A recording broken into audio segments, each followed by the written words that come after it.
입니다. 시작. 예수께서 무리를 명하여 땅에 앉게 하시고 떡 7개를 가지사 축사하시고 떼어 제자들에게 주어 나누어 주게 하시니 제자들이 무리에게 나누어 주더라. 또 작은 생선 2마리가 있는지라 이에 축복하시고 명하사 이것도 나누어 주게 하시니 배불리 먹고 남은 조각 7 광주리를 거두었으며 사람은 약 4,000명이었더라. 예수께서 그들을 흩어 보내시고 곧 제자들과 함께 배에 오르사 달마누다 지방으로 가시니라. 아멘. 우리 오늘 본문 말씀에 보면은 우리가 좀 주목해야 될 말씀이 있습니다. 어떤 말씀이냐면은 8장 8절에 나오는 말씀인데요. 이 8장 9절에 보면은 8장 9절입니다. 그 사람은 약 4,000명이었더라. 예수께서 저희를 흩어보내시고 라는 그런 말씀이 나오는데요. 예수께서 흩어보내시고 라는 이 예수께서 흩어보내신다라는 이 말이 아폴로입니다. 근데 이 아폴로는 우리가 번역을 흩어보내다라고 번역을 했는데 이 아폴로의 첫 번째 의미가 어떻게 되냐면은 이 아폴로의 첫 번째 의미는 석방하다, 자유케 하다 라는 뜻입니다. 석방하다, 자유케 하다, 풀어놓다, 용서하다 뭐 이런 뜻이 있습니다. 그러니까 가게 하다, 내쫓다 뭐 여러 가지 의미가 있는데 우리가 선택을 할 수 있다면 가장 먼저 선택해야 될 내용은 자유케 하다, 그 다음에 석방하다, 풀어놓다, 해방하다 뭐 이런 다양한 뜻이 있습니다. 그래서 이 아폴로를 그 원어성구 사전에 아폴로가 쓰여졌던 이런 그 말씀들을 쭉 찾아보면은 어떤 말씀들이 나오냐면요. 굉장히 다양한 내용의 말씀들이 나오는데 우리가 이 본문에서 제가 이 아폴로를 그 찾아보면은 마태복음 27장 15절에서 26절 한번 읽어 주시겠어요? 마태복음 27장 15절만 한번 읽어 주시겠어요? 마태복음 27장 15절에 어떻게 표현하고 있습니까? 이 아폴로가 어떤 내용으로 번역이 됐냐면은 명절이 되면 총독이 무리의 청원대로 죄수 한 사람을 놓아주는 전례가 있습니다. 예, 놓아준다라고 할 때 아폴로를 사용하고 있습니다. 똑같은 단어인데 무리를 흩어 보내신다라고 마가복음은 지금 번역을 성서학자들이 지금 한국 사람이 번역한 겁니다. 원문에는 아폴로라고 되어 있습니다. 흩어 보내는 게 아니라 자유롭게 해서 보내준다라고 이렇게 해석할 수도 있는데 그냥 흩어서 보냈다 이러면 마치 군대용어로 디스미스, 해산하라 이런 뜻으로 우리는 받아들이고 있거든요. 근데 해산하라는 뜻이 아니고요. 이 아폴로는 해산하다는 뜻이 아니고 이 아폴로의 첫 번째 의미는 풀어 자유롭게 놓아주다라는 뜻입니다. 그래서 이 떡을 먹은 사람들은 어떻게 됐습니까? 풀어 자유롭게 그냥 노임을 받았다라고 생각을 하시면 됩니다. 그러니까 자유롭게 간 거죠. 마가복음 15장 6절도 한번 읽어보시겠어요? 마가복음 15장 6절. 마가복음 15장 6절에는 어떻게 나오냐면은 이렇게 나오죠. 명절이 되면 백성들이 요구하는 대로 죄수 한 사람을 놓아주는, 여기도 아폴로 똑같이 쓰여졌습니다. 그러니까 모든 복음서에서는 죄수를 놓아준다라는 이 단어를 아폴로로 썼습니다. 요한복음 18장 39절도 한번 보시겠어요? 요한복음 18장 39절에 보면 이렇게 나와 있습니다.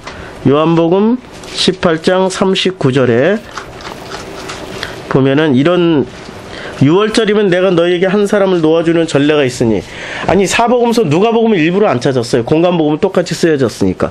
요한복음마저도 아폴로를 지금 어떻게 번역했습니까? 빌라도가 이르되 6월절이면 내가 너에게 한 사람을 놓아주는 전례가, 이때 놓아준다라고 말할 때 아폴로고 그 다음에 그 뒤에 전례가 있으니 그러면 너희는 내가 유대인의 왕을 너에게 놓아주기를 원하느냐라고 물을 때도 아폴로로 물었습니다. 그러니까 아폴로는 놓아준다, 풀어준다 이런 의미가 굉장히 강하죠. 이런 사례도 많이 있었습니다. 28장 18절 한번 보시겠어요? 요한복음 28장 18절.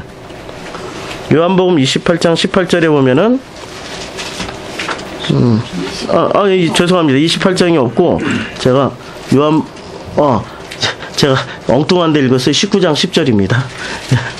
지금 사도행전 28장 10절을 19장 예. 이르되 내게 말하지 아니하느냐 내가 너를 놓을 권한도 있고 십자가에 못 박을 권한도 있는 줄 알지. 예, 놓을 권한이라고 얘기할 때 아폴리오를 썼습니다.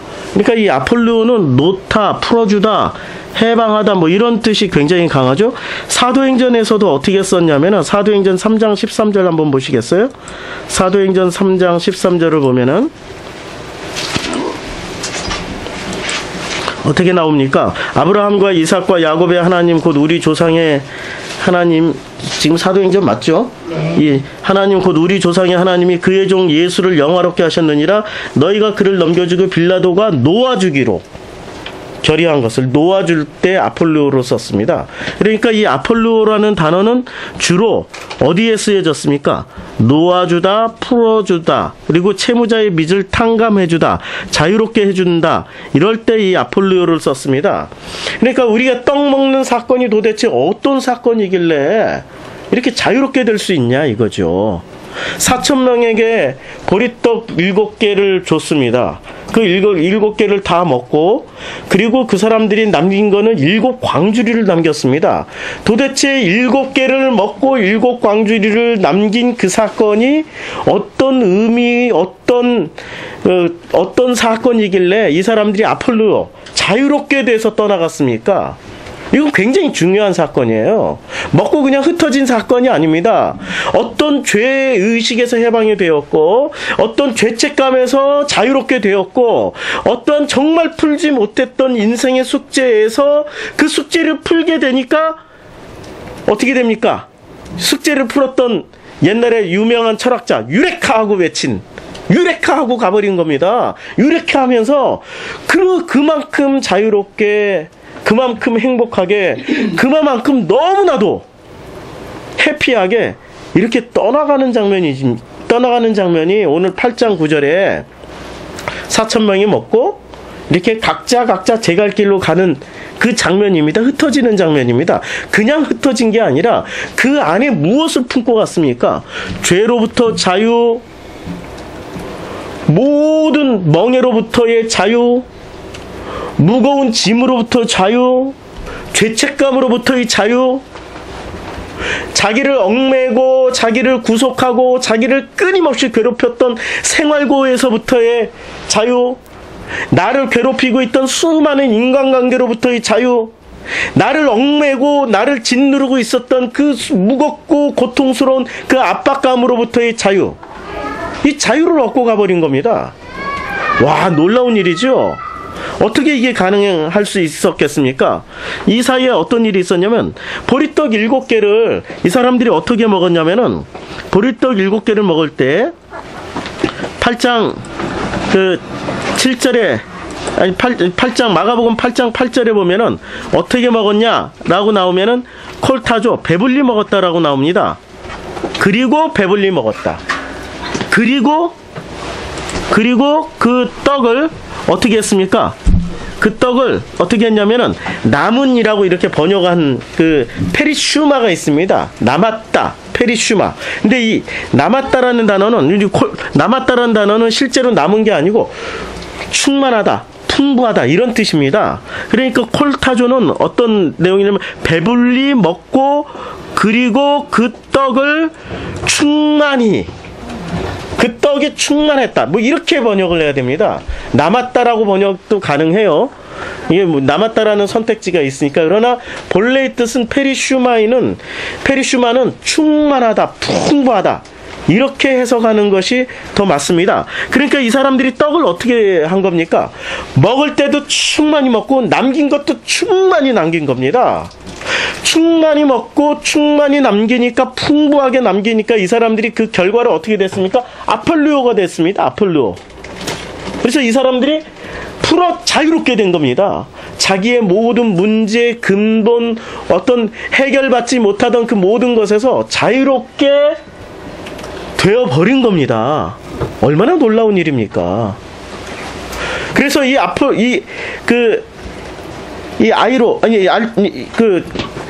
알토스, 제가 알토스는 이 떡이라고 번역한 이 알토스는 우리가 먹을 때 배부르게 먹고 충만히 먹어야 됩니다. 이 알토스를 배불리 먹고 충만히 먹을 때 어떤 결과가 나타나냐면 아플리오, 풀어 자유롭게 노임을 당하는 그러한 일이 벌어집니다. 너희가 땅에서도 묶이면 하늘에서도 묶인다고 그랬죠? 하늘에서도 묶이면 땅에서도 묶인다고 그랬습니다. 그런데 땅에서 안 묶이려면 어떻게 됩니까? 우리는 그동안에 땅에서 안 묶이려고 어떤 것을 배웠습니까? 땅에서 안 묶이려면 저주한 거 다 풀어야 돼. 그래서 이 땅에 가게에 흐르는 저주도 풀어야 되고, 누군가에게 안 좋은 말 했던 것도 풀어야 되고, 어떤 목사가 너 교회 나가면 죽어 뭐 이런 말도 풀어줘야 되기 때문에 그 교회 가서 헌금도 하고 와야 돼. 뭐 이런 식으로 우리가 풀어 자유롭게 되는 방식을 그따위로, 말이 참 거칠지만 제가 이렇게 거칠게 하는 말은 사실은 그 당한 사람들의 심령에 비하면 아무것도 아니에요. 진짜 그런 식으로 사고방식을 가졌고 그런 식으로 배웠고 그런 식으로 들었던 것들을 우리는 여기서 다시 한번 정정해야 됩니다. 땅에서 묶인 게 풀어지려면 어떻게 됩니까? 아플리오, 풀어 자유롭게 되려면 어떻게 해야 되냐면은 콜타조, 배부르게 먹어야 됩니다.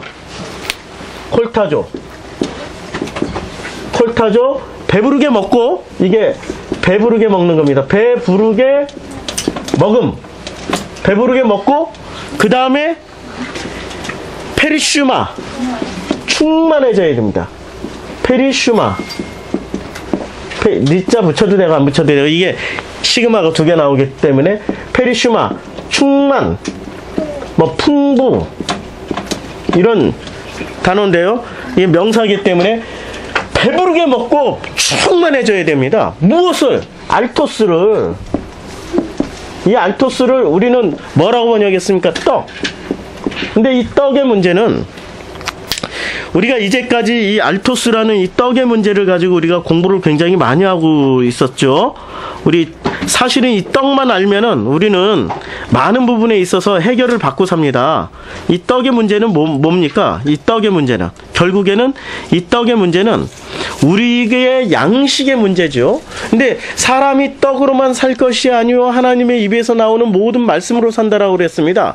결국엔 사람이 먹는 떡은 2가지 종류가 있습니다. 사람이 먹는 이 알토스는 2가지가 있습니다. 하나는 떡이요, 눈에 보이는 떡이요, 또 하나는 하나님의 말씀입니다. 그러니까 이 떡을 먹는 사람은 떡으로 인해서 죽는다. 그런데 이 이 알토스를 하나님의 말씀으로 받는 사람은 영원히 산다. 영원히 살고 어떻게 됩니까? 아폴로, 풀어 자유롭게 됩니다. 그래서 주님이 이 땅에 오셨을 때 사단에게 광야에서 시험을 받으셨습니다. 시험 받는 첫 번째 시험이 뭐였습니까? 돌이 떡덩이가 되라는 시험이지 않았습니까? 돌이 떡덩이가 되게 하는 그 시험인데, 돌이 떡덩이가 되는 그 시험의 진짜 의미는 뭡니까? 주님이 다 풀어서 설명해 주셨어요. 사람이 떡으로만 살 것이 아니요 하나님의 입에서 나오는 모든 말씀으로 산다라고 그랬습니다. 우리는 떡만 먹고도 살 수가 없어요. 하나님의 말씀을 먹어야 진짜로 살게 됩니다. 이 말씀은 이런 얘기죠. 떡은 육신을 위한 것이고 하나님의 말씀은 우리의 영을 위한 것이다. 우리는 이제까지 그렇게 배워왔잖아요. 그러니까 우리의 육은 떡을 먹기 위해서 열심히 일을 하고, 우리의 영은 하나님의 말씀을 먹기 위해서 열심히 예배드리자, 열심히 성경 공부한 자, 이렇게 배웠잖아요. 맞는 말씀이죠. 그런데 우리가 실제로 언제 그렇게 하나님의 양식을 받아 먹은 적이 있었습니까? 떡은 떡 받아 먹는 말씀은 많이 들었어요. 성공하라, 축복하자, 무슨 열심히 살자, 뭐 직업은 하나님이 주신 소명이다. 열심을 다해서 자기 직업에 헌신해라. 뭐 이렇게 해서 돈 벌어라. 뭐 이런 얘기는 돈 버는 방법, 경영학 예수, 뭐 축복하는 예수 이런 거는 우리가 많이 들었을지 몰라도 진짜 양식인, 진짜 아폴로 프로 자유롭게 되는 이런 말씀은 우리가 언제 들어본 적이 있습니까? 별로 없잖아요. 말씀 들었을 때 잠시 잠깐 기쁘기는 하지만은 그러나 그 기쁨이 햇볕이 나고 빛이 나면은 타서 없어져 버립니다. 이게 무슨 말씀입니까? 햇볕이 나고 빛이 나서 타서 없어진다. 이게 마가복음 4장에 나오는 얘기 아닙니까? 마가복음 4장에 보면은 4장 5절 6절 더러는 흙이 얕은 돌밭에 떨어지며 흙이 깊지 아니하므로 곧 싹이 나오나 해가 돋은 후에 타서 뿌리가 없으므로 말랐고. 이 무슨 얘기입니까? 우리가 그 예배에 참석해서 그 말씀을 들었지만 그러나 그 말씀이 얕은 말씀이라는 거예요. 얕은 말씀이 우리 안에 들어오니까 우리 자신도 떡만 먹고 살았던 사람들이니까 흙이 깊지 아니하고 그래서 이 싹이 곧 나오나 어떻게 됩니까? 해가 돋은 후에 타서 뿌리가 없으므로 말라버립니다. 근데 이 해는 어디서 나오는 해입니까? 우리 해에 대해서 공부했죠. 지난주 산상수훈에서. 이 태양, 헬리오스는 어떤 해입니까? 악인과 선인에게, 의인과 악인에게 뭐 골고루 비춰주는 그 태양. 이 태양이 어떤 사람에게는 뿌리를 말려버리는 태양이 되고 어떤 사람은 그 태양으로 인해서 살아나는 풍성해지는 그런 나무가 됩니다. 그러니까 하나님은 악인과 선인에게 태양을 골고루 비추신다라고 말씀하실 때 악한 사람은 어떤 사람입니까? 선한 사람은 어떤 사람입니까? 이제까지 우리가 그런 말씀을 들을 때 악한 사람은 나쁜 짓 한 사람이야. 선한 사람은 좋은 일 많이 한 사람이야. 우리는 그렇게 생각하고 들었죠. 감옥 가 있는 사람들은 다 악한 사람이야. 그 사람들에게도 하나님은 공평과 자비를 베풀어서 태양을 비춰주셔. 헬리오스를 비춰주셔. 그리고 우리같이 예배드리는 사람들은 우리같이 예배드리는 사람들이 착한 사람이에요. 그런데도 불구하고 악한 사람에게 비춰주셔도 우리에게도 비춰주셔. 그래서 하나님 참 공평한 사람. 이렇게 우리는 배웠잖아요. 그런 얘기 아니라니까요.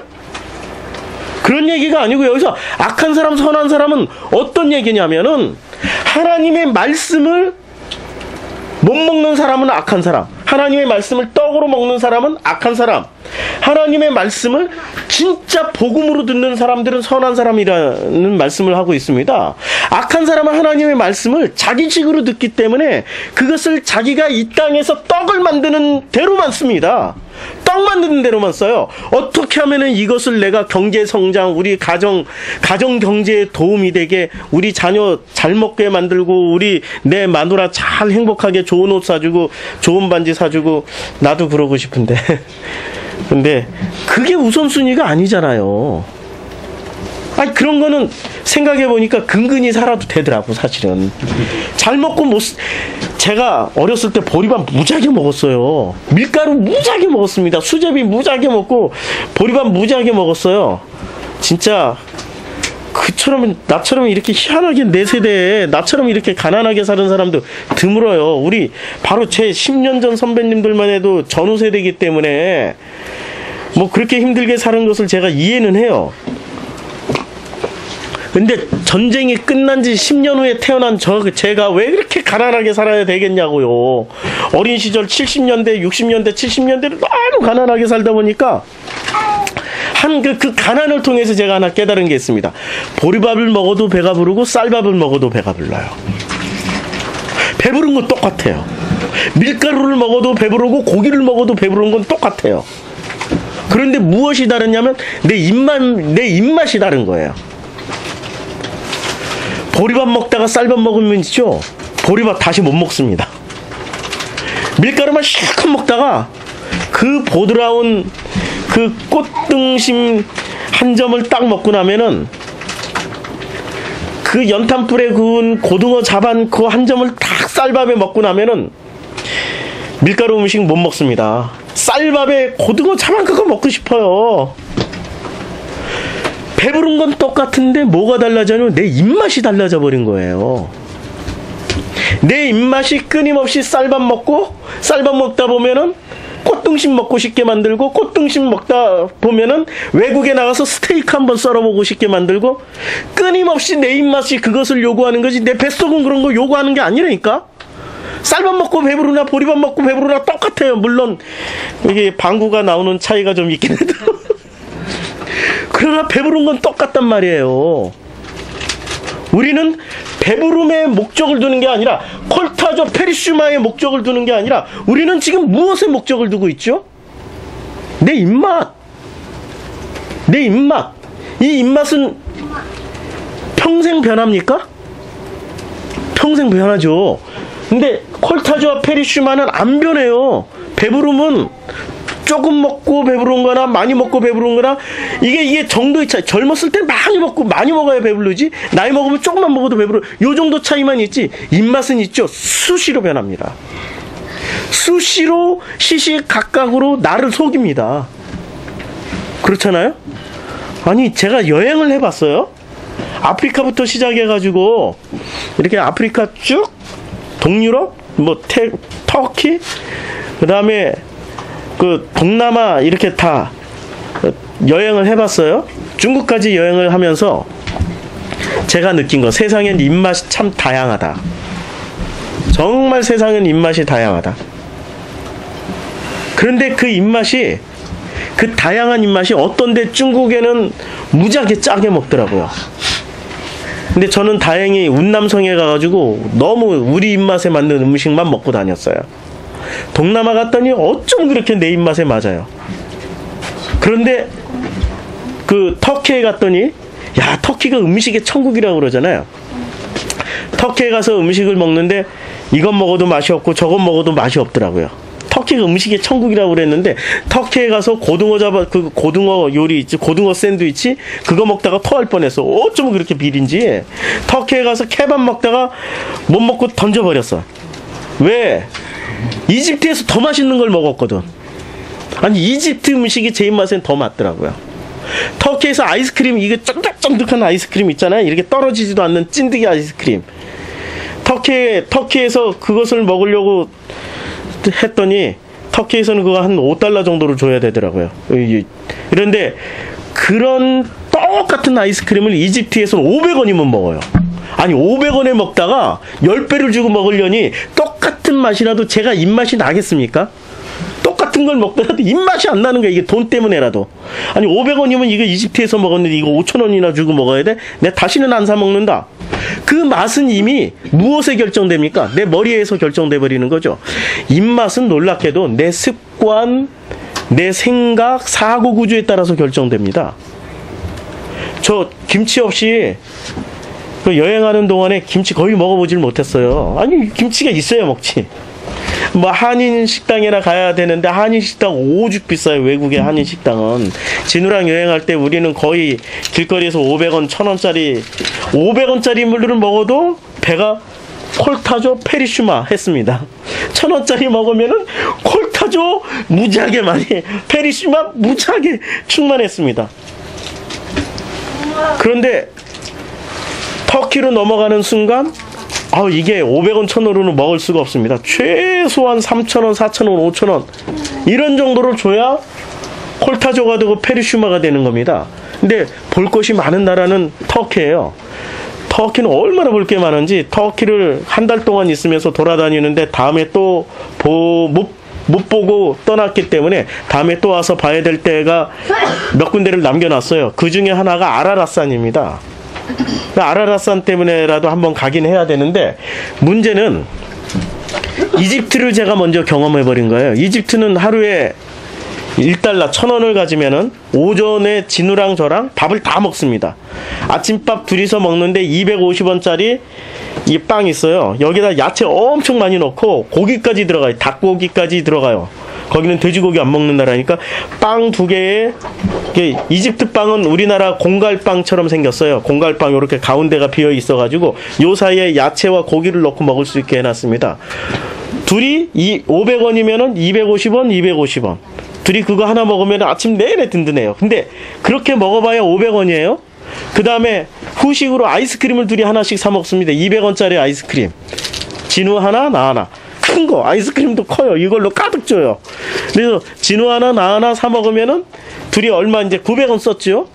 그 다음에 이제 그때 당시 1달러가 1200원 할 때였으니까 그러면 300원 남았죠. 300원 가가지고 우리나라의 그 500cc 맥주잔에다가 뭘 따라주냐면은 주스를 따라주는데 사탕수수를 그 자리에서 이렇게 집을 내려가지고 그걸 이렇게 500cc 한 잔에다 딱 그걸 받아가지고 진우 반잔, 나 반잔 먹으면은 아침 내내 밥 먹지, 후식 먹었지, 주스까지 마시지 않은데 이게 1달러면 돼요. 얼마나 해피해요? 이렇게 먹다가 터키에 딱 넘어가니까 아침 한 끼 먹는데 둘이 먹으면은 6,000원, 뭐 8,000원씩 내야 돼요.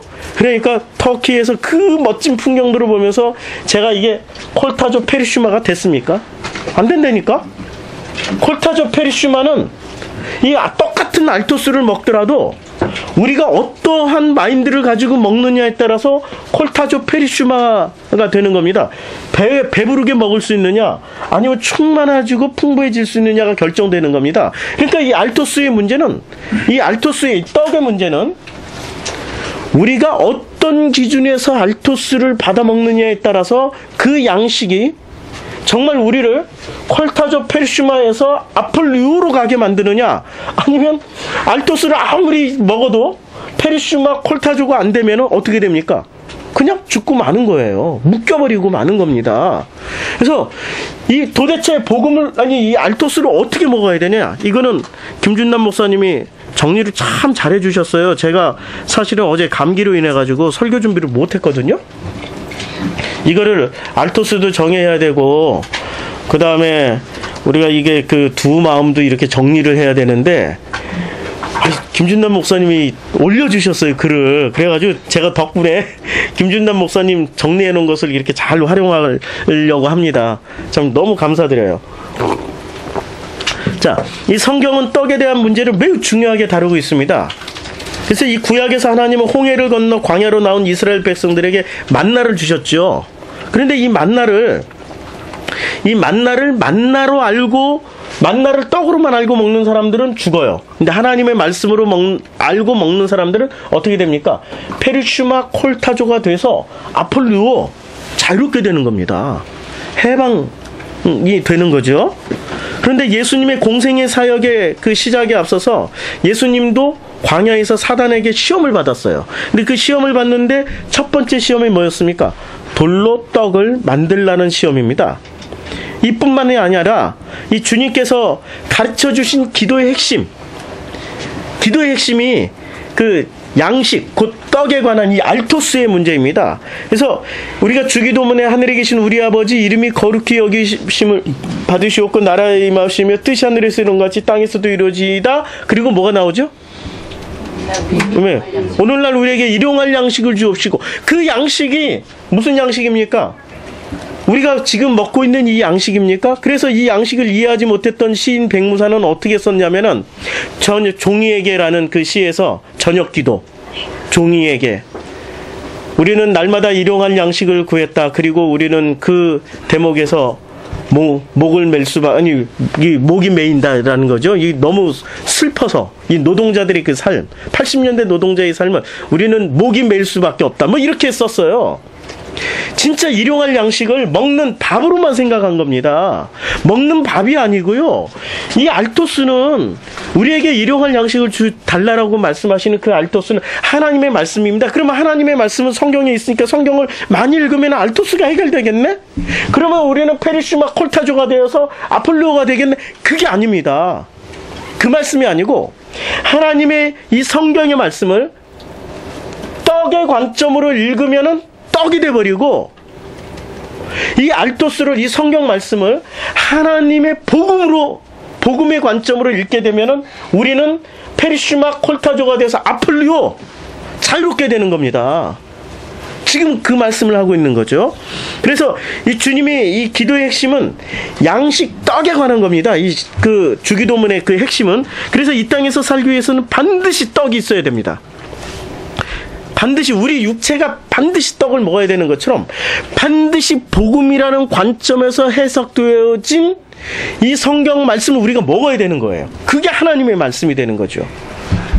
근데 세상에는 복음의 관점으로 해석해서 우리에게 먹여주는 그러한 목자들이 참 많으면 좋겠습니다. 진짜 제 소원입니다. 그런데 복음의 관점으로 먹여주시는 것보다는 어떻게 하면 이 땅에서 잘 먹게 잘 살까 뭐 이런 관점에서 먹여주시는 분들이 오히려 더 많아요. 그리고 이 땅에서 우리가 살아가는데 상처받고 아프고 넘어지고 무릎 꺾이는 일들이 얼마나 많았습니까? 세상 살면은. 그러면 그것을 뭐로 해결을 해줘야 돼요? 떡으로 해결해 줄 것이 아니라 하나님의 말씀 복음으로 해결을 해줘야 된단 말이에요. 이걸 제가 다시 쓸게요. 하나님의 말씀을 복음이라고 얘기를 하겠습니다. 이 복음으로 복음으로 해줘야 돼요. 콜타조를 해줘야 되고, 콜타조 배부르게 해줘야 되고, 페리슈마 충만하게 풍부하게 채워줘야 됩니다. 페리슈마 해줘야 되는데 이렇게 안 하고 어떻게 해줍니까? 마음을 만져주는 일만 하잖아요. 마음. 우리의 영혼을 만져줘야지 마음만 만져줘. 그래서 상담학 전공자를 교회에 모시고 상담학 전공하신 분들을 또 부목사님으로 또 초빙해서 마음이 어렵고 이러면 상담으로 마음을 위로해 주잖아요. 마음 위로해 준다고 어떻게 됩니까? 성경 오늘 마가복음 4장 5절 6절 더러는 흙이 얕은 돌밭에 떨어지며 흙이 깊지 아니하므로 곧 싹이 나오나 해가 돋은 후에 타서 뿌리가 없으므로 말라버립니다. 뿌리가 없이 만들어버리는 겁니다. 뿌리를 내리려면은 하나님의 이 알토스를, 이 말씀을 복음으로 해석해서 우리가 콜타조 페리슈마하게 만들어 주셔야 되는 겁니다. 그게 목자들의 사명입니다. 그게 목사들의 사명이고 그게 교회가 해야 될 일입니다. 교회 요새 예배 성례전을 강화한다고 그 목사님들 중에는 그 수도사들처럼 이렇게 승려복을 입고 나오세요. 옛날에 캐톨릭의 중세시대의 수도사들을 승려라고도 불렀어요. 왜냐하면 그분들이 하도 하는 짓이 스님들 같으니까 승려라고 이렇게 번역도 이렇게 많이 했어요. 승려들처럼 입고 이렇게 뭐 허리띠에는 뭐 가난을 상징한다고 무슨 새끼줄 같은 거 하나 메고, 그 다음에 떡과 빵을 뭐 이렇게 나눠준다고 이 떡을 이렇게 실제로 양손에 들고 떡 한번 줘봐. 내가 시범을 보여줄게. 아니, 양손에 들어야 됩니다. 이게 큰 떡을 주세요. 기왕이면. 예, 큰 사람들이 이 떡은 뭐 하나님의 양식을 생명, 이 떡은 뭐 어쩌고저쩌고 이렇게 떡 띄어가지고 이 떡을 이렇게 나눠주는 일에 집중합니다. 뭘 주는 겁니까? 복음을 줘야 되는데 눈에 보이는 떡으로 먹여서 보내려고 그러는 거예요. 우리 주님이 지금 오늘 본문 말씀에 눈에 보이는 떡으로 뭘 먹인 겁니까? 눈에 보이는 떡 가지고, 눈에 보이는 알토스 가지고 복음을 먹인 겁니다. 그러다 보니까 이 4,000명이 어떻게 먹고 갔어요? 콜타조 배부르게 먹고, 페리슈마 충만하게 풍부하게 먹고, 그리고 아폴로 자유롭게 해방을 받아서 간 겁니다. 죄에서 해방받고, 근심 걱정에서 해방받고, 자기의 삶의 모든 가난과 고통에서 해방받고 간 겁니다. 알토스를 떡으로만 먹이면 어떻게 됩니까? 잠시 기뻐서 돌아가요. 찬양했지 뭐 이렇게 목사님이 승려복 입고 이렇게 뛰어가지고 근엄하게 막 분위기 얼마나, 파이프 오르가 우웅 하면서 뒤에서 신체사이즈 막 분위기 잡고 장송곡처럼 막 해놓으면은 괜히 기쁘던 사람도 슬퍼져. 눈물 흘려야 돼. 그리고 뭐 예수 나를 위하여 이러고 하면은 너무너무 슬퍼져서 눈물 막 쏟고 나면은 카타르시스 같은 게 있어. 우리 주님이 나를 위해서 죽으셨어. 그 카타르시스 딱 경험할 때까지 너무 좋았어. 이 떡 뗄 때는 막 눈물까지 흘려줘. 막 사람들 옆에서 우니까 나도 막 울고, 그러다 보니까 기분이 너무너무 막 주님이 나를 사랑하시는 것 같아. 떡 다 띄고, 그리고 교제 나누는 순간부터, 점심 먹을 때부터, 주방 봉사할 때부터 주방 권세가 있잖아요. 주방 권세, 우리 권사님들이 어떤 누구는 들어와도 되고 누구는 들어오면 안 돼. 근데 주방 권세부터 누구는 배식할 때 사랑하는 누구는 많이 주는 것 같고, 사랑하지 않는 누구는 조금 주는 것 같고, 별의별 문제. 이제 그때부터 교회의 사방팔방군데가 눈에 보이기 시작해. 그러다가 집에 갈 때쯤 되면 어떻게 돼요? 해가 돋은 후에 타서 뿌리가 없으므로 말라버려요. 뭘 먹었기 때문에? 빵만 먹었기 때문에. 진짜 빵만 먹은 거라니까? 복음을 먹어야 되는 거예요. 복음을 먹어야 콜타조가 되고 배부르게 먹게 되고 페르시마 충만하고 풍부하게 먹게 됩니다. 그럴 때 비로소 우리가 아폴루 주님의 그 말씀 안에서 자유롭게 되고 해방이 되는 겁니다. 이게 오늘 보리떡 7개로 4,000명을 먹이신 사건입니다. 그런데 이 알토스가 이제 우리 알토스를 더 알아야 돼요. 그래서 이 땅에서 살기 위해서는 반드시 떡을 먹어야 돼. 왜냐하면 하나님이 이 땅을 뭐라고 그랬습니까? 오늘 성경 말씀에 이걸 놔두고 이걸 계속 반복해야 돼. 이제 우리가 좀 쉽게 설교하기 위해서 계속 반복해야 돼. 자, 우리가 이 땅을 살기 위해서는 하나님이 이 땅을 뭐로 만드셨습니까? 상징적으로 보면 하나님이 이 땅을 7번의 말씀으로 창조하셨죠. 7번 말씀하심으로 이 세상을 창조하셨습니다. 그러면 이 세상에는 무엇이 가득 차 있습니까? 아니 7번 말씀하신 이 말씀, 7의 말씀, 이 말씀이 가득 차 있습니다. 이 말씀이 가득 차 있는 거예요. 지금 이 넘어야 하나님께서, 이분이 데우스죠. 넘어야 하나님께서 말씀을 하셨고 이 말씀을 7번을 말씀하신 겁니다. 7번. 그러면 여기가 이제 드디어 피조물의 세상, 이게 베레시트의 세상입니다. 이 전체가 베레시트의 세상. 그러니까 전에는 제가 이렇게 설명했죠. 여기가 베레시트의 세상. 근데 이 베레시트의 세상이 사실은 말씀이 들어오면서부터 시작됐기 때문에 이 전체가 베레시트의 세상입니다. 다 포함되어 있는 영역에 이게 동시진행형이에요. 동시진행형. 그래서 이 베레시트의 세상에, 엔아르케의 세상에, 이 엔아르케의 세상에는 뭐만 가득 차 있습니까? 하나님의 말씀이 가득 차 있는데 이 말씀은 어떤 말씀이죠? 7번 말씀하신 이 7 말씀이 가득 차 있는 겁니다. 7 말씀. 이 7 말씀은 어떤 말씀입니까? 첫째 날 빛이 있으라 말씀하셨고 빛을 보시기에 좋았더라. 둘째 날 뭘 만드셨죠? 하늘, 땅, 궁창을 만드시고 보시기에 좋았다라고 말씀하셨죠. 셋째 날 씨 맺는 것들을 만드시고 보시기에 좋았다라고 했죠. 하나님이 7번 말씀하신 게 어떤 말씀입니까? 보시기에 좋았다라는 말씀입니다. 그게 토부예요. 토부. 하나님 말씀하신 게 7번을 말씀하신 그 말씀의 핵심은 토부입니다. 보시기에 좋았더라. 그런데 보시기에 좋았더라는 이 말씀을 우리는 하나님의 말씀처럼 보시기에 좋은 것처럼 보는 사람이 되는 게 복음을 알게 된 사람들의 결과물들입니다. 복음을 알게 되면은 이 모든 것을 하나님처럼 참 보시기에 좋은 거네. 야, 이것도 좋은 거네. 저것도 좋은 거네. 이런 반응을 가지게 돼요. 그런데 하나님의 양식을 잘못 먹으면 어떻게 되냐면은 하나님의 이 알토스를 잘못 먹으면은 보시기에 좋은 거로 생각하는 게 아니라 두 마음을 품게 됩니다. 그걸 딥시오스라고 그래요. 그래서 이 딥시오스라는 단어가 있는데 이것도 내려놓고요. 이 딥시오스 그냥 딥시오스 요것의 짝퉁입니다. 이 딥시오스는. 이 딥시오스는 성경 전체에서 딱 2번밖에 안 나옵니다. 딱 2번밖에 안 나오는데 어디서 나오냐면 야고보서 1장 8절과 야고보서 4장 8절에 나옵니다. 1장 8절에 두 마음을 품어 모든 일에 정함이 없는 자로다. 두 마음을 품어 할 때 딥시오스입니다. 근데 두 마음을 품은 사람은 모든 일에 정함이 없다고 했죠. 그럼 우리는 두 마음을 어떻게 생각했습니까? 야, 선한 마음과 악한 마음을 품어가지고 이 악한 마음이 자꾸 선한 마음을 방해하는구나 이렇게 생각하는 거죠. 그거 아니에요. 딥시오스는 그런 내용이 아닙니다. 야고보서 4장 8절에 하나님을 가까이 하라. 그러면 너희를 가까이 하시리라. 죄인들아 손을 깨끗이 하라. 두 마음을 품은 자들아 마음을 성결하게 하라.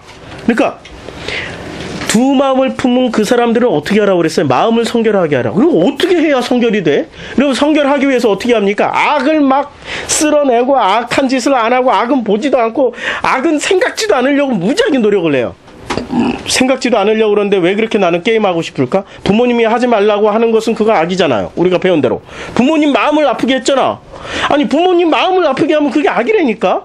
부모님을 기쁘게 해야 된다니까. 이게 복음의 원리는 아까 뭐라고 그랬어요? 토부, 보시기에 좋았더라. 아니 부모님을 좋게 해주는 게 그게 토부잖아요. 근데 왜 부모님 마음은 나는 왜 이렇게 그냥 편하게 하지 못하고 왜 나는 맨날 불편하게만 할까? 우리 어린 시절에 그런 경험 많이 했잖아요. 나이 먹어서는 어떻게 합니까? 나는 진짜 모든 사람과 화평을 이루며 살기를 원하는데 왜 모든 사람과 화평을 못 이루고 나는 그렇게 엉터리로 살지? 이게 딥시오스예요. 두 마음을 품고 사는 그 결과물이기 때문에 그렇게 되는 거죠. 근데 이 딥시오스는 어떻게 설명을 해 놓으셨냐면은 두 마음을 가진 두 마음을 품은 흔들리는 의심하는 이라는 그 헬라어 딥시코스에서 둘이란 딥시코스입니다. 딥시오스가 아니고 제가 잘못 썼어요. 딥시코스. 딥시코스입니다. 코스 이게 딥시코스라는 단어는 근데 이 야고보서 1장 8절과 4장 8절에 쓰여지고 있는데 이 단어는 디스와 그 다음에 푸시케라는 단어가 합쳐진 겁니다. 그래서 이 디스와 푸시케가 아니 도스와 푸시케라는 단어가 합쳐졌는데 이 도스는 어디서 나오냐면 듀오에서 나온 뿌리고요. 그 다음에 푸시케는 마음이라는 뜻이죠. 그게 두 마음을 품는 겁니다. 두 마음을. 그러니까 하나님의 말씀을 떡으로도 받아먹고 복음으로도 받아먹고 이게 지금 두 마음을 품게 되는 거죠. 하나님의 말씀은 복음으로만 받아먹어야 돼요. 떡을 먹는데 사용하는 목적으로 받아먹기 시작하면은 이미 그것이 두 마음입니다. 그러니까 내 귀에 안 들리기 시작하는 거죠. 그래서 이 두 마음은 어떤 마음이냐면은 야고보는 흔들리는 마음으로서 두 마음과 정한 마음 그리고 의심하는 마음으로서 두 마음과 성결한 마음을 서로 대조하고 있는데 두 마음을 가진 사람은 선과 악을 구별하여 선과 악을 구별하는 그런 마음을 가지고 있는 사람입니다. 근데 바로 선악과를 왜 선과 악을 구분하냐면 우리는 선악과를 품고 살고 있잖아요. 창세기 3장 5절에 선악과를 보고 보암직도 하고 먹음직도 해서 홀라당 따먹었잖아요. 홀라당 따먹었어. 이름이 선악과입니다. 그게. 그래서 우리는 우리 마음 안에 이미 나는 마음이 하나인데요. 절대 하나가 아닙니다. 우리 인간은 전부 두 마음, 이 딥시코스를 타고 태어났어요. 어쩔 수 없이. 딥시코스를 타고 태어났기 때문에 하나님의 말씀을 듣는 순간 우리는 두 가지로 해석합니다. 하나는 복음으로도 해석하고 하나는 반드시 떡으로도 해석하게 되어 있습니다. 그러면 내가 기도만 하고 교회만 다니고 성경만 읽고 내가 말씀만 공부하면 어떻게 밥 먹고 살아? 그렇게 생각하잖아요. 어떻게 밥 먹고 살아? 항상 공격받을 때, 전도하면 공격할 때, 안 믿는 사람들이 공격할 때, 아니, 예배만 드리고 그러면 예수만 믿으면 밥을 먹여주냐, 떡을 먹여주냐, 이러고 공격하지 않습니까? 하나님만 믿으면 밥을 먹여줘, 떡을 먹여줘. 항상 이렇게 공격하잖아요. 사람들 마음 근본에는, 딥시코스, 이 마음 안에는 떡과 복음이 다 들어가 있는 겁니다. 선한 건 뭐죠? 우리가 선악을 한번 얘기를 해봅시다. 선은 복음을 알고 복음의 편에 서는 게 선이고요. 악은 뭐냐면 이 땅의 것, 이 떡이 땅의 것이잖아요. 땅의 것도 추구하는 거. 이게 악이라는 얘기예요. 이게 하나님이 이 땅을 만들어 주신 목적이 이 땅에 그냥 올인해서 살으려고 주는 게 아니라 이 땅을 통해서 알토스하고 똑같아요. 먹을 것을 통해서 하나님의 말씀을 아는 것처럼 이 땅, 세상을 통하여서 이 땅을 전체를 컨트롤하는, 보시기에 좋았다라고 말씀하시고 컨트롤하시는 누구를 알으라고? 하나님을 알으라고 주신 거잖아요. 근데 하나님을 알지는 않고 누구만 알려고 노력을 합니까? 사람들은 놀랍게도 하나님 대신에, 이 복음 대신에 떡에 더 집중을 해요. 내가 당장 떡 먹거리를 해결하지 않으면 내 자녀, 내 가족은 어떻게 해결해? 책임감이 있죠? 늘 책임감이 있잖아요. 근데 사람에 대한 책임감은 있는데 놀랍게도 눈에 보이는 사람에 대한 책임감이 있어. 내 가족에 대한 책임감. 근데 눈에 보이지 않는 하나님에 대한 책임감은 없어요. 그러니까 주님이 이런 말씀하죠. 너희가 눈에 보이는 그 내 아버지도 뭐 이렇게 존경하지 않고 어떻게 눈에 보이지 않는 하나님을 뭐 믿느냐, 존경하냐, 뭐 영광 돌리냐, 이런 말을 어떻게 너 입에서 할 수 있느냐, 이런 말이 있잖아요. 이 말이 눈에 보이는 부모님을 존경하라는 말씀이 아니라 눈에 보이는 그 부모님을 통하여서 보이지 않는 하나님을 알으란 얘기예요. 말씀의 본질이 그렇잖아요. 보이는 것을 통하여서 보이지 않는 너머의 그 하나님을 알으란 얘기죠. 너머의 그 하나님. 항상 성경의 모든 말씀은 이 구조로 설명을 하고 있습니다. 보이는 세상, 베레시트의 세상을 통하여서 보이지 않는 이 너머의 하나님을 우리가 알으라고, 깨달으라고 말씀하시는 겁니다. 그런데 우리 인간은 너머의 하나님을 알기보다는 무엇에 집중합니까? 보이는 세상에, 이 베레시트라는 이 보이는 세상에 올인해서 살아가는 게 인간입니다. 그리고 여기서 성공하고 출세하는 것을 최고의 목표로 삼고 있죠. 우리 대한민국 기독교 그동안에 어떻게 흘러왔습니까? 대한민국 기독교가 그동안 목표로 세웠던 게 대형 교회 세우고 큰 교회 세우고 그리고 많은 성도들을 확보해서 그야말로 목회자는 하나님께 영광 할렐루야, 이것이 최고의 목표 가치관으로 우리가 그렇게 바뀌지 않았습니까? 그것을 위해서 새벽기도 해야 되고 그것을 위해서 차려기도 해야 되고, 언제 주님이 그것을 위해서 새벽기도 차려기도 하라고 그랬습니까? 주님은 교회를 스스로 부시시는 분이세요. 사도행전 8장 1절에 그날에 사울이 그 스데반의 죽음의 당함을 마땅히 여기고 나서 그때부터 예루살렘에 큰 박해가 일어나가지고 어떻게 됐습니까? 사도들 외에는 12명 빼놓고는 몽땅 다 천지사방으로 박살나는 예루살렘 교회 얼마나 아름다웠습니까? 사도행전 2장에 보면은 날마다 그냥 그 숫자가 흥황하고 더해지고, 사도행전 4장에서 보면은 먹을 것 입을 것 서로 나누고 통용해가지고 그 하루에 4,000명, 하루에 5,000명씩 3,000명씩 회개하고 돌아오는, 계산해 보니까 이틀만 5,000명, 3,000명 회개하고 들어와도 거의 그 8,000명 교회예요. 대형 교회 돼버렸어요. 거기다가 몇 명 그동안에 따라다녔던 사람들 다 갈릴리 사람들 합치면은 한 방에 10,000명 이상 교회가 돼버린 겁니다. 대형 교회 아니에요? 대형 교회가 됐으면은 그것을 가지고 영광을 돌리게 하나님은 롱런할 수 있게 쭉 뒷받침해 줘야 되는데 하나님이 깨버리신 거죠. 하나님이 안 깼다라는 증거 어디 있어요? 하나님 깨버린 거죠. 스데반이 왜 순교당해야 돼요? 스데반의 순교를 계기로 해서 하나님이 왕창 깨버렸잖아요. 그 깨는데 누구를 썼어요? 놀랍게도 사울을 썼어요. 사울은 그걸 깨고 나서 나중에 자기가 오히 교회를 세우러 다니는 사람으로 바뀌었잖아요. 이 얘기는 나중에, 여기로 빠지면 또 3,000% 빠지니까 이 얘기는 나중에. 그러니까 하나님은 교회를 깨트리신 분이세요. 자, 이스라엘 공동체 얼마나 아름다웠습니까? 다윗 시대까지만 하더라도 얼마나 하나님께 24시간 365일 다윗의 장막 안에서 찬양하며 기도하며 하나님께 예배를 드렸습니다. 그러니까 엔진이었죠. 다윗이 그렇게 주변 나라들을 정복하고 주변 나라들에게 그냥 모든 그 지역, 그 주변 나라들에게 여호와 하나님을 가르쳐주고 그 사람들을, 그래서 이 다윗 주변에 훌륭한 장군들, 훌륭한 신하들은 유대인들 아닌 사람도 있었어요. 헷족속 출신의 우리아가 있었다니까. 그 사람은 출신이 헷족속이야. 이방인이었어요. 블레셋 사람. 가나안 출신이에요. 가나안 족속이었어요. 정통 유대인이 아님에도 불구하고 그는 그토록 충성했어요. 그리고 그의 신앙 또한 오직 여호와 하나님을 향했습니다. 다윗을 통하여서 복음을 받았고 그 복음을 끝까지 자기 사리사욕을 위해서 안 썼습니다. 왕을 위해서 충성했다라는 건 상징적으로 끝까지 자기의 주인이신 그 하나님을 위해서 충성했다라는 그런 의미입니다. 우리야, 그렇게 충성스러운 그 장군을 만들어냈던 그 다윗, 그런 좋은 시스템, 그런 좋은 국가를 주님이 어떻게 했습니까? 아시리아한테 왕창 그냥 박살내서 넘겨줘 버리고, 바벨론에게 왕창 깨트려가지고 넘겨줘 버리지 않았습니까? 그거 왕들이 시드기야가 정치를 잘못해서 그렇게 넘어간 겁니까? 아니에요. 하나님이 그렇게 하시겠다고 그랬어요. 하나님이 너희 그냥 패망해서 넘어가, 그럼 70년 만에 다시 돌아올 거야 라고 예레미야가 그렇게 예언하고 외쳤잖아요. 그러면은 교회를 깨트리시는 분은 누구세요? 생각 잘 해보시라고. 신앙 공동체를 깨트리는 분은 누구세요? 사람이 아니고요, 하나님이 깨트리세요.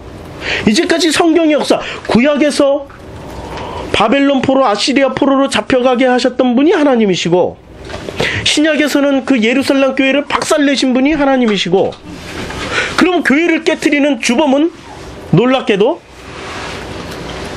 요즘 문제가 되는 그런 그 거시기 목사님들 계시잖아요. 이름 하도 많이 나와서 유명하신 목사님들 무슨 신문지상에 날마다 무슨 자꾸 오르내리시는, 이제 입에도 좀 담기 거시기해요. 그냥 이런 분들이 깨트리는 게 아니라니까. 교회를 깨트리는 분은 하나님이세요. 복음의 관점으로 알면은 정말 그것이 우리에게 얼마나 은혜가 되는 일인 줄 아세요? 그 깨지는 것처럼 나도 깨트린다는 말씀이죠. 이제는 교회가 누굽니까? 눈에 보이는 교회예요? 아니면 내 안에 내 마음의 성전을 지어주신 그 성령님의 그 세워주신 내 자신이 교회입니까? 우리 각자가 자신이란 말이에요. 그러면 성령님이 오시고 나면은 그 다음부터는 어떻게 돼요? 대형교회처럼, 목표가 대형교회라면 대형교회처럼 내가 하는 일마다 잘 돼야 돼. 대형교회처럼 내가 하는 일마다 흥왕하고 성장해야 돼.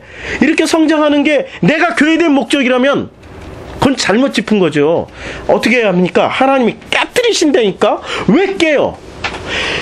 깨지고 나서 다시 와서 새 성전 짓잖아요. 바벨론 포로가 된 다음에 완전히 예루살렘 솔로몬 성전 박살난 다음에 하나님이 70년 후에 다시 예루살렘으로 그 사람들을 데리고 와서 그 사람들로 하여금 스룹바벨 성전을 짓게 만들지 않습니까? 새 성전을 지어주시는 목적입니다. 깨뜨리는 거는 우리는 날마다 깨지면서 가는 길이 뭐가 그렇게 무서워요? 이 떡 못 먹는다고? 아니 보리밥만 먹어도 배부르 되니까. 아마 좀 앞으로 이제 당뇨병 안 걸리려면은 이제는 보리밥 많이 드셔야 돼. 뭐 꽃등심 이런 거 많이 먹으면은 당뇨병 걸려. 그런 차원이 아니고요. 이제는 나이를 먹어갈수록 뭘 먹어도 소화가 안 되고 뭘 먹어도 많이 못 먹게 되고 조금 먹게 되고 하나님이 이렇게 만드시는 자연적인 섭리는 뭐냐면은 이제 육의 양식을 줄이고 영의 양식, 복음을 먹어라. 이러한 메시지죠. 이 복음을. 그러면 육의 양식을 아무리 먹어봐야 페리슈마, 콜타조가 안 된다는 얘기입니다. 우리가 제대로 하나님의 복음을 먹게 되면은 페리슈마 충만하고 풍부해지고 콜타조 배부르게 먹게 돼서 앞을 누워 자유롭게 우리가 가게 됩니다. 그래서 이 두 마음은 제가 이 김준남 목사님이 써놓은 것도 제대로 다 못 읽고 끝내겠네요. 이게 우리 밴드에 올려놨습니다. 우리 밴드에 올려놨으니까 김준남 목사님이 써놓으신 딥시 코스 그 다음에 알토스 꼭 읽어보시길 바랍니다. 정말 정리를 잘 해놓으셨어요. 그래서 이 성결한 마음을 가진 사람은 어떤 사람들입니까? 성결한 마음을 가진 사람들은 이 땅에서 떡을 위해서 열심히 선하게 착하게. 얼마나 많아요? 우리가 장사하는 사람들. 제가 광장시장에서 50년을 장사하신 아주머니를 알고 있어요. 근데 그 아주머니는 50년 동안 장사를 하는데 40년 동안은 그냥 근근히 먹고 사는 장사를 하신 겁니다. 이 아주머니가. 기독교인 아니세요? 40년 동안은 근근히 먹고 사는. 이게 광장시장이 뭐로 유명한지 알죠? 이게 옷감 뭐 이렇게 그 섬유로 유명하잖아요. 대구에서 나오는 섬유들을 광장시장에 모아서 이렇게 서울의 각 공장에 이렇게 배분하는 총판하는 자리잖아요. 그러니까 이 광장시장이 그걸로 유명한데 이 아주머니는 장사 수완이 있는지 없는지 근근히 먹고 사는데 이 아주머니가 잘하는 게 하나 있었습니다. 뭘 잘했냐면 돈 하루에 10만원 벌면 5만원은 주변 사람들하고 다 나눠 먹어요. 지나가는 그지들 얼마나 많이 지나갑니까? 광장시장에 다 나눠주고 가난한 사람들이 그렇게 많이 도왔어요. 그러다 보니까 근근히 먹고 살았어요. 근데 40년을 이렇게 쌓아놓으니까 세상 법칙도 그래요. 40년을 쌓아놓으니까 이분이 나이 70에 대박 터지기 시작하는데 얼마나 이 10년 동안에 대박이 터졌는지 강남에 빌딩을 몇 채를 사놨어요. 대박 터져버리는 겁니다. 그 조그만 그 섬유에 갑자기 외국인 바이어들이 오더니 원더풀하고 계약 맺고 보내달래. 이거 영어 몰라. 그러나 그동안에 밥을 하도 이 떡을 많이 돌린 사람들이 있어가지고 지나가는 이 떡 돌린 사람들한테 가서 막 물어보니까 그 사람들이 번역 다 해줘, 그 사람들이 일 다 해줘, 그 사람들이 해가지고 뭐 물량 얼마나 확보하는 다 도와줘가지고 갑자기 대박 부자가 됐어요. 그래도 그 아주머니는 지금도, 그 할머니는 지금도 광장시장에서 버는 만큼 또 이렇게 계속 나눠줘요. 야, 훌륭하죠. 훌륭해.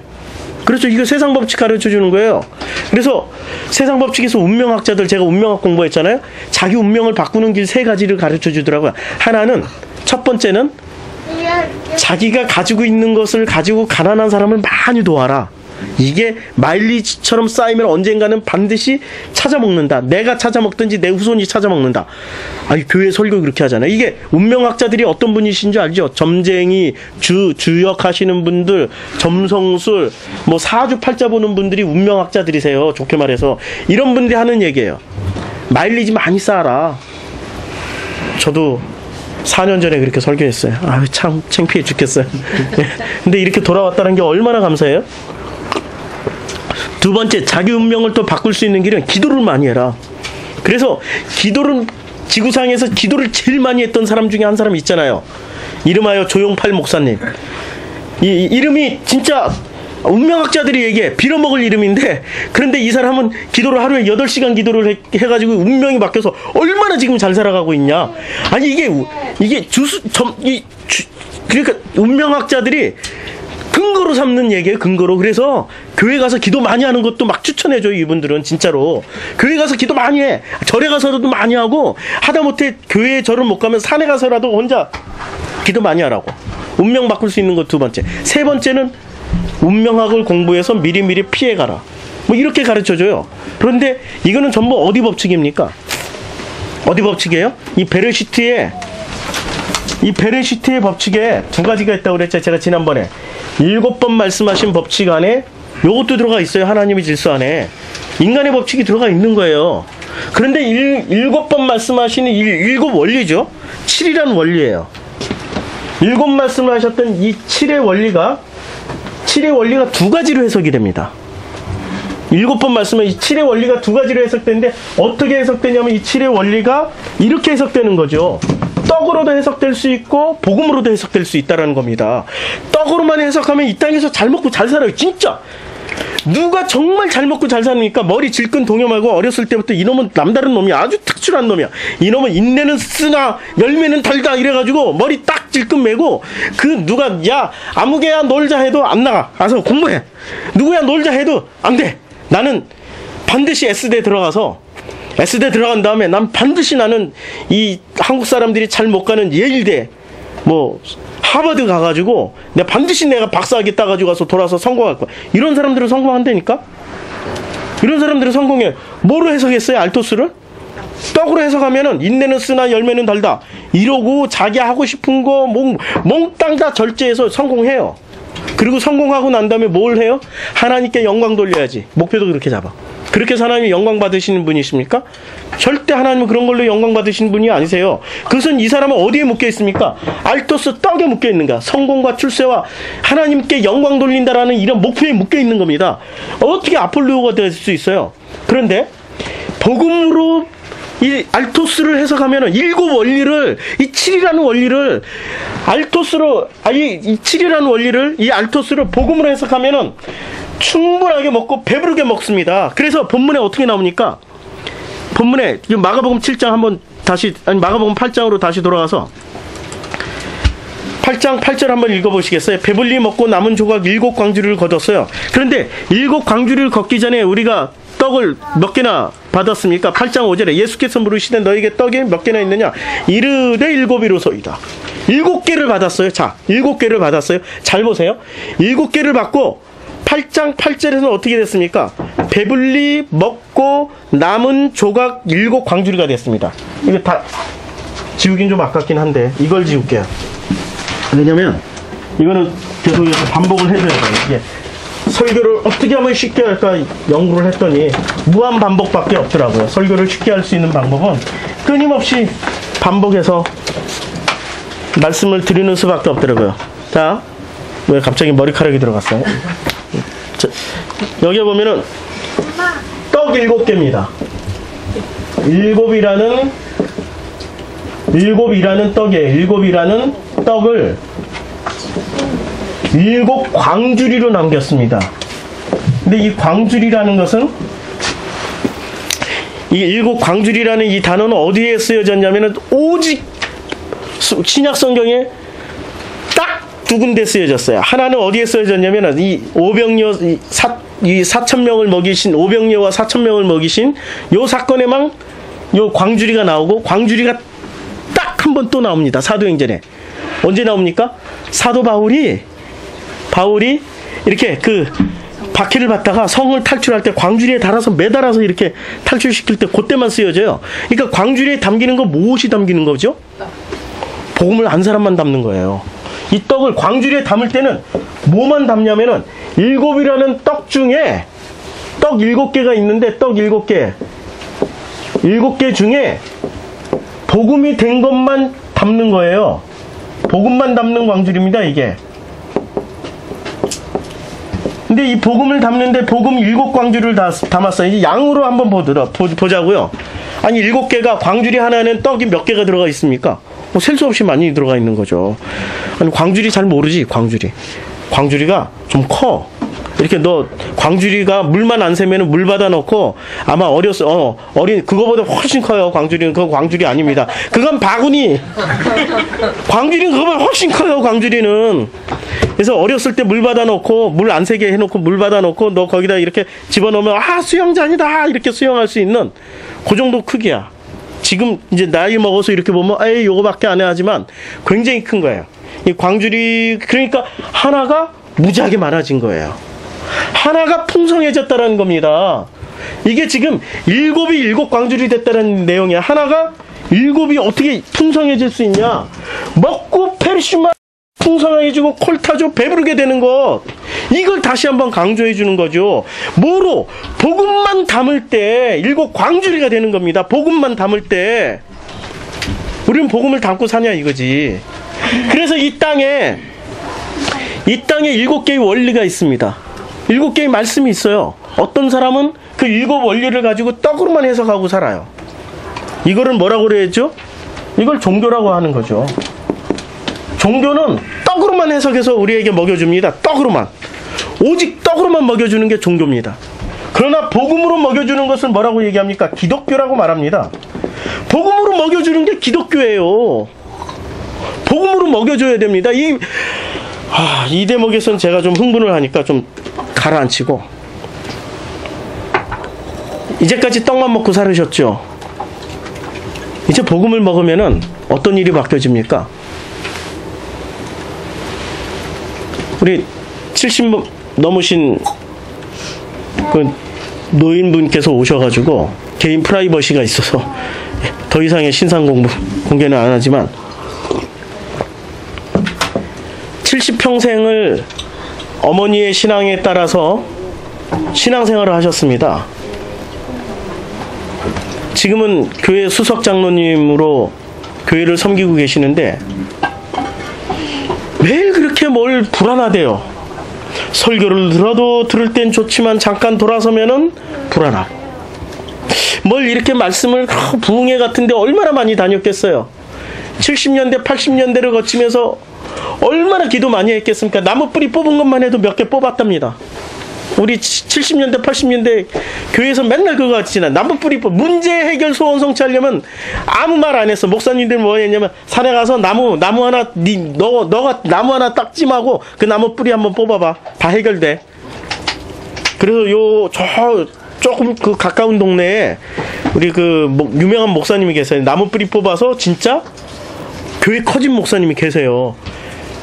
자녀들이 전부 다 얼굴이 노랗게 떴어요. 교회 개척을 했어요. 저희 한 30년 전에 40년 전에 교회를 개척해놨는데 사모도 밥을 못 먹고 목사님도 밥을 못 먹고 애들도 밥을 못 먹고 성미를 해야지. 교인들도 없고 밥을 못 먹고 너무 힘들어가지고 그리고 아이들은 와서 육성예배 달라고 그러는데 육성예배 줄 돈도 없고 사모님이 산에 올라갔대 죽으려고 나무를 뽑으려는 게 아니라 나무에 목매달아서 죽으려고 여기 북한산에 올라갔대. 북한산 밑에 있는 교회예요.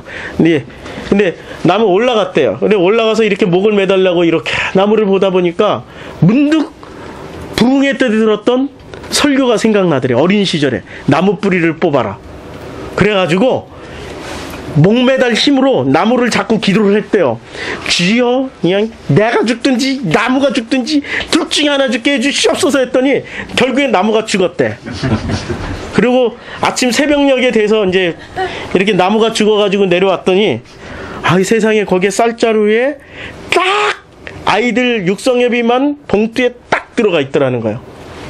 그때부터 할렐루야, 이게 방법이구나. 그게 방법이에요? 그게 저주예요. 이걸 복음으로 해석하지 못하면 저주가 되는 겁니다. 이걸 떡으로만 해석했어요. 그 다음부터 문제만 생기면 교회 모든 교인들에게 가서 나무 뿌리. 북한산에 얼마나 나무 많아. 바로 북한산 밑에니까 전부 북한산 올라가가지고 북한산에서 주여 그래가지고 10년 만에 대형교회 돼버린 거예요. 10년 만에 대형교회 돼버려가지고 어떻게 됐습니까? 놀랍죠. 여기 부흥회 다니면서 이제 그 목사님은 그 사모님의 간증을 1순위로 놓고 전부 다 이 알토스를 뭐로 해석해서 먹여준 겁니까? 떡으로만 해석해서 먹여준 거죠. 우리가 80년대, 90년대 교회에서 이 떡을 복음으로 들어본 적이 있습니까? 알토스를 복음으로 들어본 적이 있냐고요. 전부 다 문제 해결, 소원 성취, 용 알토스로 우리가 받아 먹은 거죠. 그랬더니 얼마나 허무하고 공허합니까? 이 장로님이 그 시절을 지나오신 분이세요. CTS를 봐도 기독교 방송을 봐도 유명 목사님이라고 설교를 이렇게 틀어도 들을 때는 잠깐 기뻐. 근데 해가 떠서 딱 태워버리니까 뿌리가 얕아 말라버리고 마는 겁니다. 다시 생활 속에 들어왔더니 고통, 근심, 걱정, 번민, 교회 갔더니 참 기쁨은 없고 결국에는 이 장로님이 우연히 휴대폰 딱 사용할 줄 아는 게 70 노인이시니까 휴대폰에 자녀분들이 가르쳐준 그거 유튜브로 설교 듣는 거 그거 하나 배우셨는데 어쩌다가 제 설교가 뜬 거예요.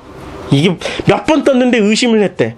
교회에서 얼마나 많이 들었냐면 떡으로 설교를 안 하면은 가짜야. 예수 축복 천당 지옥 이런 거 얘기 안 하면 가짜 이런 거 배운 거예요. 근데 그래 그 예수 축복 천당 지옥 유명 목사들만 이렇게 얘기하잖아요. 그러니까 유명 목사들로 아닌 이상한 정성필이라는 이름이 하나 떴는데 이게 클릭에 안 하자니 자꾸 뜨고 재수없게 한번 또 클릭을 했대요. 재수없게 클릭을 했는데 딱 듣자마자 이게 뭐지?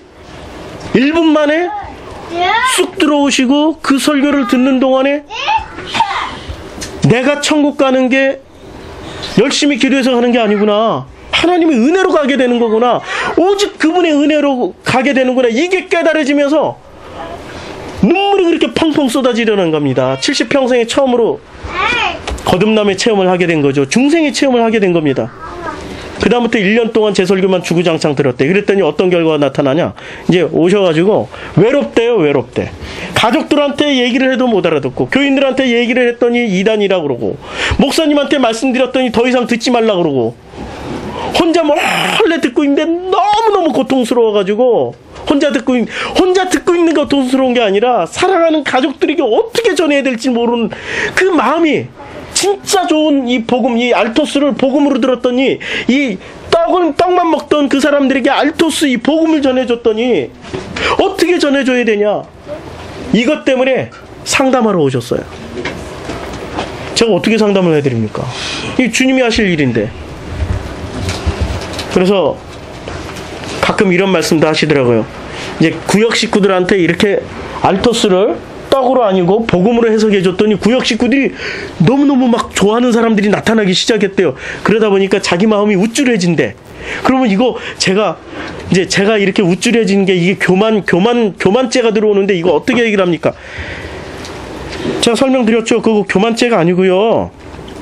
그건 교만죄가 아니고 그렇게 사람들이 그렇게 높여주는 거는 장로님 안에 있는 이 복음을 높여주는 겁니까? 아니면은 장로님 자신을 높여주는 겁니까?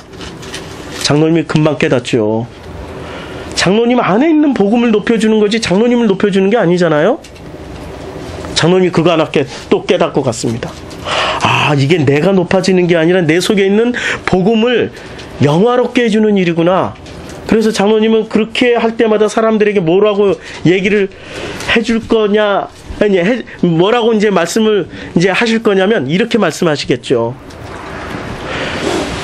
집사님을 통하여서 이 복음이 참 영화롭게 됐네요. 얼마나 겸손해요. 그게 겸손이잖아요. 그쵸? 내 안에 뭐가 담겨 있는지만 알면 되는 겁니다. 내 안에 이 알토스가 떡으로 담겨 있는지 복음으로 담겨 있는지 이것만 확인하는. 그래서 이 알토스를 딥시코스라는 마음을 가지고 떡으로 해석하면은 두 마음을 품은 자가 되고 복음으로 이 두 마음을 해석하면은 뭐가 되는 겁니까? 오직 모노게네스 하나만 남습니다. 독생자 예수가 오셔서 그 모노게네스 하나만 하셨습니다. 그게 뭡니까? 아버지의 뜻대로만 하셨습니다. 그 아버지의 뜻이 뭐지요? 그 아버지의 뜻은 오직 복음만 말씀하시고 가신 겁니다. 딥시코스를, 두 마음을 이제는 하나로 합칠 수 있는 그 길은 알토스를 복음으로 이해하기 시작하고, 이 알토스를 복음으로 소화시켜서 페르시마 충만하게 풍부하게 배부르게 먹어서 내 안에 끊임없이 쌓아놓는 일, 이게 바로 아버지가 원하시는 모노게네스, 아버지의 뜻대로만 하는 그 일을 하게 되는 거죠. 그래서 두 마음은 알토스를 어떻게 해석하느냐에 따라 달려버린 겁니다. 딥시코스. 끝까지 두 마음 품고 살겠습니까?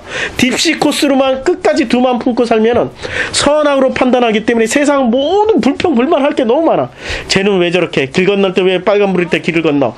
아니 쟤는 왜 침을 저기다 뱉어? 왜 쓰레기를 버려? 아니 왜 분리수거를 왜 안 해? 아니 이 딥시코스로 보면은 모든 게 다 그냥 불만투성이야. 막 다 세상에 가서 내가 정화를 해야 돼. 안 하면은 막 불편해. 자다가도 빨떡 일어나가지고, 아이씨, 내 전화를 해서 문제를 해결해줘? 신고를 해? 불편한 거죠. 그런데 그 딥시코스가 모노게네스, 하나로 바뀝니다. 어떻게 바뀝니까? 아버지의 뜻대로만 바뀝니다. 그럴 때 어떻게 됩니까? 아폴루오가 되는 겁니다. 비로소 풀어 자유롭게 노임을 받게 되는 거죠. 어떻게? 알토스를 떡으로 해석하는 것이 아니라 복음으로, 하나님의 말씀이신 이 복음으로 해석을 해서 콜타조 배부르게 먹고 충만해지면은 드디어 딥시코스의 어떤 우리의 두 마음을 품었던 우리들이 아폴루오 자유롭게 되고 해방되고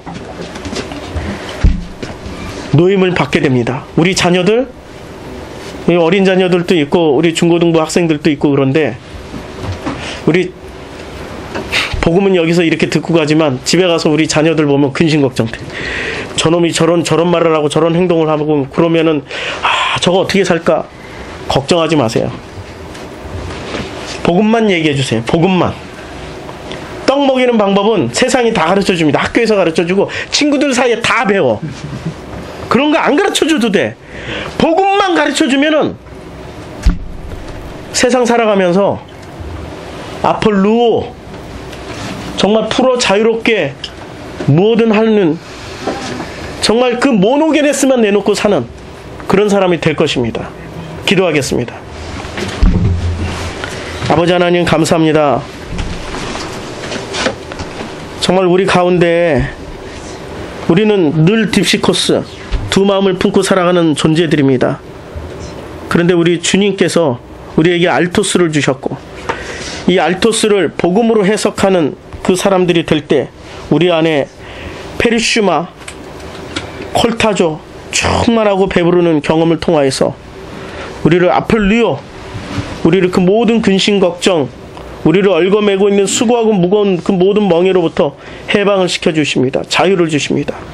주님, 이제 모든 것으로부터 자유롭게 살 수 있는 그 은혜를 허락해 주시고 방법을 가르쳐 주신 주님께 감사드립니다. 이제 복음 안에서 더 풍성한 삶을 살아갈 수 있도록 축복해 주시옵소서. 예수님의 이름으로 기도드렸습니다. 아멘.